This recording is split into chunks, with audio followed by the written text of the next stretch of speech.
Hello guys, WhatsApp, कैसे हैं आप सब। स्वागत है आपका सभी का आपके अपने ही यूट्यूब चैनल इकोनॉमिक्स टॉपर में। Hope you all are doing very well. अच्छे से तैयारी कर रहे हो सभी। आज का हमारा कॉन्सेप्ट है consumption function.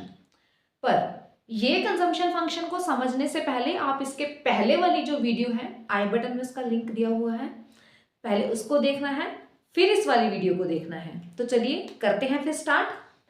Consumption function. It refers to a functional relation between income and consumption. Consumption function क्या है? ये क्या है? एक functional relation है, एक technical relation है income के और consumption के बीच में. That's why it is called consumption is a function of income. इसी को हम एक टेबल की फॉर्म में भी रिप्रेजेंट कर सकते हैं। देखिए यहाँ पे है इनकम और इस कॉलम में दी गई है हमें कंजम्पशन। और इनकम 0, कंजम्पशन 20, क्योंकि कंजम्पशन कभी भी 0 नहीं होती। चाहे इनकम का लेवल 0 क्यों ना हो, फिर भी एक मिनिमम लेवल ऑफ कंजम्पशन तो रहता ही रहता है।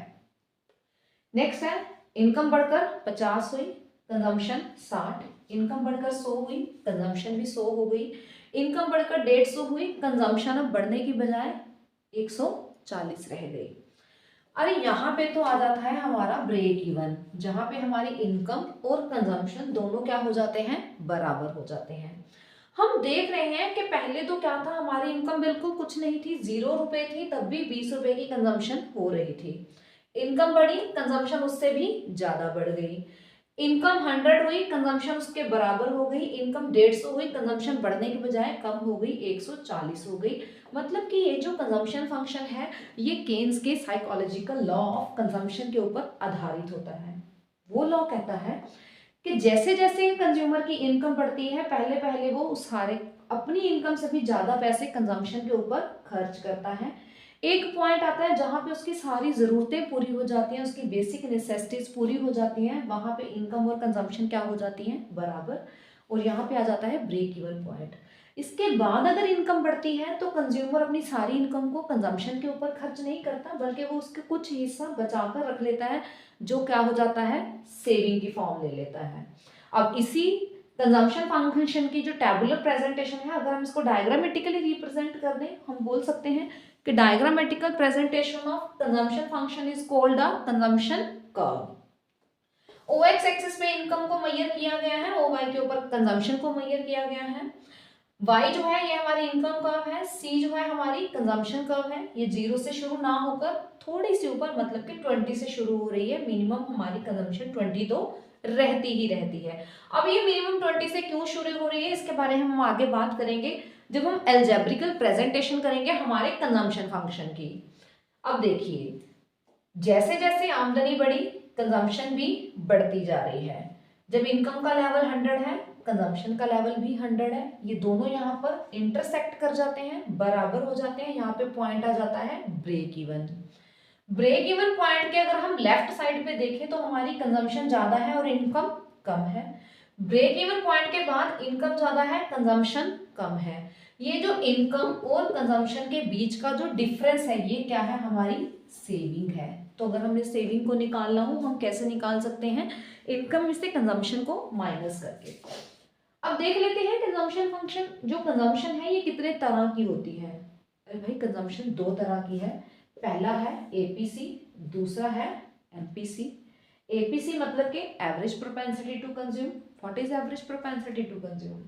It is a ratio between consumption and income. मतलब कि टोटल हमारी आमदनी कितनी है, उसमें से हम कितना पैसा खर्च कर रहे हैं, उसकी जो रेशियो है वो क्या है, एपीसी। जैसे मान लीजिए आप किसी भी पॉइंट के ऊपर अगर कंजम्पशन एपीसी निकालना चाहते हैं, अगर हम इस पॉइंट पे निकालना चाहते हैं तो हम क्या करेंगे, कंजम्पशन 20 है, इनकम क्या है 0, एपीसी की वैल्यू क्या हो जाएगी 0। नेक्स्ट पॉइंट पे हम देखते हैं कंजम्पशन 60 है, इनकम कितनी है 50 है। कंजम्पशन को इनकम के साथ डिवाइड करेंगे तो हमारी एपीसी निकल आएगी। मैंने जैसे अभी निकाला है, मैंने बिल्कुल लास्ट पॉइंट पे निकाला है। हमारी कंजम्पशन 140 है, इनकम 150 है, डिवाइड करते हैं तो इसकी वैल्यू आ जाती है 0.93। नेक्स्ट है हमारा एमपीसी। एमपीसी क्या है, it is a ratio between change in consumption divided by change in income. अब देखते हैं इसको कैसे निकालते हैं। अब जैसे मान लीजिए किसी भी पॉइंट पे निकाल सकते हो। जैसे अगर 20 में से 60 माइनस करें तो क्या आता है, डिफरेंस क्या आता है 40 का आता है। पहले इनकम 0 थी, अब क्या है 50, तो डिवाइड किससे होगा, ये 50 से होगा। मतलब कि किसी भी लेवल के ऊपर आप निकाल सकते हो, इस लेवल पे भी निकाल सकते हो, इस लेवल पे भी निकाल सकते हो। मतलब क्या है, आपको सिर्फ फॉर्मूला माइंड में रखना है कि एमपीसी है क्या, it is a ratio between change in consumption divided by change in income. APC क्या है, it is a ratio between consumption and income, मतलब कि total consumption divided by total income. ये तो बात हो गई हमारी कंजम्पशन की टाइप्स की कि एपीसी है एक, एमपीसी है। इसके बाद हम देख लेते हैं, इसको हम बोल देते हैं slope, slope of consumption function. ये जो कंजम्पशन फंक्शन की स्लोप है ये एमपीसी के ऊपर डिपेंड करती है, ना कि एपीसी के ऊपर। क्योंकि ये कंजम्पशन फंक्शन जो बना हुआ है या जो कंजम्पशन कर्व बनी हुई है, ये कैसे बनी हुई है कि आमदनी में कितना चेंज आया और उससे कंजम्पशन में कितना चेंज आया। तो जब हम ये देखते हैं कि कंजम्पशन में कितना चेंज आया due to change in income, तो वो क्या बन जाती है हमारी एमपीसी। अक्सर एग्जाम में ये क्वेश्चन बहुत बार पूछा गया है कि जो स्लोप है कंजम्पशन फंक्शन की वो किस चीज के ऊपर डिपेंड करती है, एपीसी के ऊपर या फिर एमपीसी के ऊपर। कई बार सिंपली ही पूछ लिया जाता है कि स्लोप जो है कंजम्पशन फंक्शन की वो किस चीज के ऊपर डिपेंड करती है। तो जो हमारी स्लोप है कंजम्पशन फंक्शन की, it is dependent upon MPC, मतलब कि marginal propensity to consume. Marginal propensity to consume is a ratio between change in consumption divided by change in income। ये फॉर्मूला है हमारे पास एमपीसी का। अब देखिए, अगर हमने यहाँ पे स्लोप को मेजर करना हो, हम क्या देख लेते हैं, इनकम में कितना चेंज है। पहले 100 था, अब कितना है 50 का, मतलब कि इनकम में कितना चेंज आया, सॉरी 50 का। कंजम्पशन में कितना चेंज आया है, पहले 100 है, अब क्या है 140 है, 40 का चेंज आया है इसमें। अगर हम डिवाइड करते हैं 40 डिवाइडेड बाय 50 तो हमारी वैल्यू क्या आ जाती है 0.8। तो इस तरीके से आप कंजम्पशन फंक्शन ड्रॉ करके बता सकते हैं कि जो कंजम्पशन फंक्शन की स्लोप है वो एमपीसी के ऊपर डिपेंड करती है। तो फिर फटाफट ले लीजिए इसका एक स्क्रीनशॉट। इसके बाद हम करेंगे सेविंग फंक्शन और algebraical presentation of consumption function. तो ले लीजिए फिर एक स्क्रीनशॉट। हाँ जी, तो नेक्स्ट है हमारा algebraic expression of consumption. Consumption किसके बराबर है, a प्लस बी वाई। ए मतलब ऑटोनोमस कंजम्पशन, बी मतलब एमपीसी, वाई मतलब इनकम। अब हमें ऑटोनोमस कंजम्पशन की वैल्यू दी हुई है 20 और एमपीसी की वैल्यू मतलब कि बी की वैल्यू दी हुई है 0.8। इनकम हमारा डिफरेंट जो लेवल है, अगर different level of income given है तो उसके ऊपर हम कंजम्पशन निकाल सकते हैं।